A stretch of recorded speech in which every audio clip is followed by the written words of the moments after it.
Question number 10 में in the given figure side BC of a triangle ABC is bisected eight D and O is any point on AD। यहाँ पर जो BC है, ये BC उसको bisect किया जा रहा है कहाँ पे? D पे। यहाँ पे अगर बाइसेक्ट हो रहा है इसका मतलब BD और DC ये दोनों इक्वल होगा। ठीक है, ध्यान से देखते जाना एक एक लाइन। पहला लाइन का मतलब क्लियर है कि साइड BC जो है ट्राइंगल ABC का वो बाइसेक्टेड हो रहा है D पे, और O एक पॉइंट है यहाँ पर ऑन AD में कहीं पर एक पॉइंट O है यहाँ पर। BO and CO produced meet AC, BO और CO को प्रोड्यूस करेंगे आगे, produce meet AC and AB at E। AB को E पे, सॉरी AC को E पे और AB को F पे मीट कर रहा है। And AD is produce to X, और ये AD को X तक प्रोड्यूस किया गया, so that D is the mid point of OX। यहाँ पे D जो है वो OX का मिड पॉइंट है, मतलब ये और ये दोनों इक्वल होगा। ठीक है, यहाँ तक क्लियर है। आगे हमको प्रूफ करना है, proof that AO is to AX equal to AF is to AB। देखो ध्यान से, AO इज टू AX और दूसरा AF इज टू AB, और फिर बाद में शो करना है EF पैरेलल BC। तो बात का चीज है, पहले हमको रेशियो दिखाना है। तो सबसे पहले रेशियो अगर दिखाना है तो उसके लिए हम लोग क्या करेंगे? रेशियो दिखाने के लिए हम लोग को क्या यूज करना पड़ेगा? रेशियो दिखाना है तो रेशियो के लिए थेल्स थ्योरम हम लोग यूज करते हैं, और थेल्स थ्योरम के लिए रेशियो जरूरी है, सॉरी पैरेलल लाइन जरूरी है। अब पैरेलल लाइन इसमें क्या होगा, पहले देखो ध्यान से, हमको दिखाना है AO इज टू AX और यहाँ AF इज टू AB। तो बता इसमें ये वाला लाइन जो देख रहे हो, ये लाइन FO, ये वाला पैरेलल होना चाहिए। किसके पैरेलल होना चाहिए? BX के। तो पहले हम लोग क्या करेंगे, यहाँ से BX को ज्वाइन करेंगे, यहाँ से B से X को ज्वाइन करेंगे और यहाँ से C से X को ज्वाइन करेंगे, और उसके बाद हम लोग बताएंगे कि ये जो FO है वो इसके पैरेलल होगा। होगा बोले हैं, है नहीं है बोले हैं। होगा मतलब अगर वो पैरेलल होगा तभी AO इज टू AX और AF इज टू AB मिलेगा। ठीक है, हम लोग तो थेल्स थ्योरम में क्या पढ़े हैं? AO इज टू OX और AF इज टू FB, ये ना पढ़े हैं। अब बाकी AO इज टू AX लाना है और AF इज टू AB लाना है, तो दोनों साइड +1 करके हम लोग ले लाएंगे उसको। ठीक है, लेकिन +1 करने के लिए पहले हमको ये रेशियो तो मालूम होना चाहिए। अब वो रेशियो मालूम होने के लिए FO और BX इसको क्या होना चाहिए? पैरेलल। और ये पैरेलल कहाँ से हो जाएगा अपने मन से? तो देखो ध्यान से, ये वाला लाइन यहाँ तक जा रहा है, ठीक है, ये वाला यहाँ तक और ये यहाँ तक। तो यहाँ पर जो BXCO, यहाँ पे ये जो फिगर बन रहा है ये वाला, इसको अगर हम किसी तरह से पैरेललोग्राम अगर दिखा दे तो बताओ ये लाइन और ये लाइन पैरेलल होगा कि नहीं होगा? होगा। तो मेरा काम है इसको पैरेललोग्राम दिखाना, BXCO को क्या दिखाना? पैरेललोग्राम। अब ये पैरेललोग्राम का क्राइटेरिया क्या क्या होता है? One pair of opposite sides are parallel and equal, ये पहला कंडीशन था। दूसरा, both pair of opposite sides are parallel. और तीसरा एक और कंडीशन, अगर दोनों का डायगोनल एक दूसरे को बाइसेक्ट करता है तो भी उसको हम लोग पैरेललोग्राम बोल सकते हैं। समझ में आया? तो देखो तो ध्यान से, BC और OX एक दूसरे को बाइसेक्ट कर रहा है कि नहीं कर रहा है? यहाँ देखो ना, OD और DX इक्वल है। क्यों? D is the mid point of OX। उसके बाद BD और DC क्यों इक्वल है? क्योंकि डी पे BC बाइसेक्ट हो रहा है, तो दोनों एक दूसरे को बाइसेक्ट कर रहा है। इसका मतलब BOCX क्या हो जाएगा? एक पैरेललोग्राम हो जाएगा। हो जाएगा, तो हम लोग सीधे यहाँ पर लिखेंगे सिंस, क्या बताएंगे? BC and OX, since BC and OX bisects each other. ठीक है, इसलिए ये इंप्लाई करता है BXCO is a what? Parallelogram. अगर ये एक पैरेललोग्राम है इसका मतलब OC पैरेलल BX होगा, OC पैरेलल BX। और जब OC बी एक्स के पैरेलल है, तो ये स्ट्रेट लाइन है, इसको इधर बढ़ाएंगे तो एफ ओ भी पैरेलल होगा बी एक्स का, इसलिए ये इंप्लाई करता है F O parallel B X. यहाँ तक ठीक है। और जब एफ ओ बी एक्स के पैरेलल है एफ ओ बी एक्स के पैरेलल है तो हम लोग बोल सकते हैं A F by F B equal to A O by O X. Reason by Thales theorem. तो यहाँ पर इंप्लाइज दैट करके लिखेंगे A F by F B equals to A O by O X. और रीजन में क्या लिखेंगे? By Thales theorem. यहाँ तक ठीक है। अब देखो हमको लाना क्या था, A O is to A X, A O is to A X लाना है, यहाँ पे तो ओ एक्स है, और वहां पर A F is to A B लाना है, यहाँ पे एफ बी है।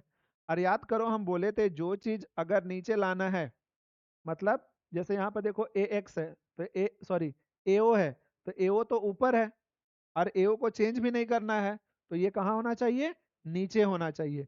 वैसे ए एफ ऊपर है यहाँ और इसको हमको रखना है, तो इसको नीचे रहना चाहिए, बाद में रेसिप्रोकल करेंगे। तो सबसे पहला काम इसको क्या करना पड़ेगा? रेसिप्रोकल, उसके बाद प्लस वन। सभी को समझ में आता है रेसिप्रोकल क्यों कर रहे हैं? पक्का ना? हाँ। तो सबसे पहले यहाँ पे लिखेंगे taking reciprocal, taking reciprocal and adding one both sides, ऐसे। ठीक है, इस तरीके से। अब देखो अगर इसका हम रेसिप्रोकल करेंगे तो क्या होगा? F B by A F plus one equal to O X by A O और प्लस वन।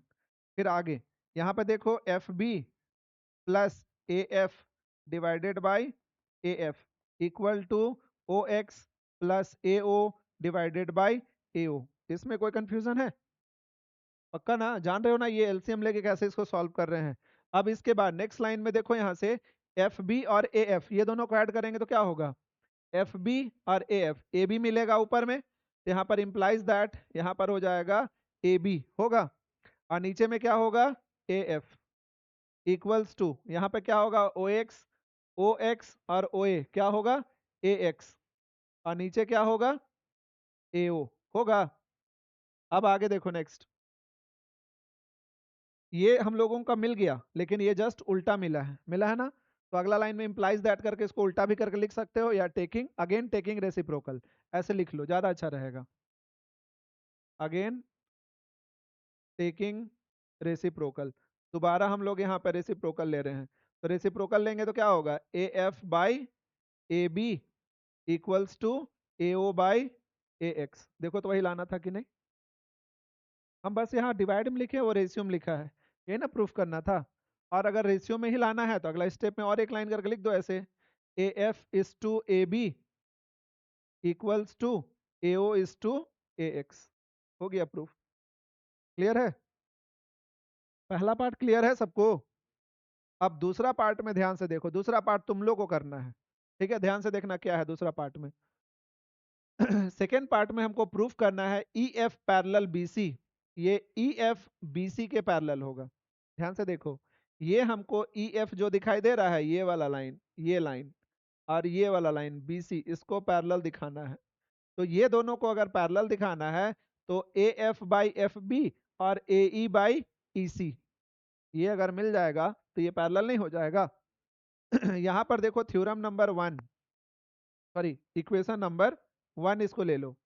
इक्वेशन वन से A F by F B और A O by O x ये मिल गया है, मिला है। उसी तरीके से हम लोग सिमिलरली बोल सकते हैं यहाँ पर कि ये वाला लाइन, सॉरी इसको ले लो इक्वेशन नंबर वन, इसको ले लो टू, तब आसानी से समझ में आएगा। फ्रॉम वन ऐसे लिखो, फ्रॉम वन, वन के हेल्प से हम लोग बोल सकते हैं ये ओ ई पैरेलल होगा सी एक्स के, होगा ना? अरे देखो ना, जब ये वाला पैरेललोग्राम है, ये लाइन, ये और ये पैरेलल था, तो ये छोटा वाला और ये पैरेलल हो गया। अब देखो यहाँ से ये वाला यहाँ तक और ये पैरेलल है, तो ये छोटा वाला और ये पैरेलल नहीं होगा? होगा कि नहीं? यानी ये वाला और ये वाला पैरेलल नहीं होगा, ये दोनों होगा कि नहीं होगा? ये दोनों पैरेलल होगा ना? तो हम लोग सीधे लिखेंगे from one B O parallel X C, इसलिए ये इम्प्लाई करता है ओ ई पैरेलल एक्स सी होगा। और जब ये पैरेलल हो गया तो इम्प्लाइज दैट करके हम लोग क्या लिखेंगे, O E parallel X C, O E parallel X C तो हम लोग लिखेंगे ना यहाँ पर A E by E C equal to A O by O X, और रीजन में बाई बाई क्या, थेल्स थ्योरम। ठीक है, अब देखो यहाँ पर इक्वेशन नंबर इसको ले लो 3, इक्वेशन 2 और इक्वेशन 3 के हेल्प से देखो ए ओ और ओ एक्स दोनों में सेम है, तो हम लोग लिखेंगे यहाँ पर फ्रॉम 2 एंड 3, इक्वेशन 2 और 3 के हेल्प से हम लोग बता सकते हैं A F by F B होगा और A O by O x होगा इतना, होगा ना। और जब A F by F B और A O by O x होगा तो इसका मतलब क्या हुआ, A F by F B और A E by, sorry, A O by O X कहाँ से लिख दिए ये वाला ना होगा, ए ई बाई ई सी ना होगा, होगा कि नहीं। अरे देखो ना दोनों में ए ओ बाई ओ एक्स और A O by O X same है राइट साइड में, तो उसका लेफ्ट साइड सेम होगा A F by F B और ए ई बाई ई सी, होगा ना। अब आगे जब ये दोनों प्रोपोर्शनल हो गया मतलब रेशियो इक्वल हो गया, तब हम लोग क्या बोलेंगे, F E parallel B C, और रीजन में by converse of Thales theorem, हो गया प्रूफ। समझ में आया क्या करना था, बनाओ।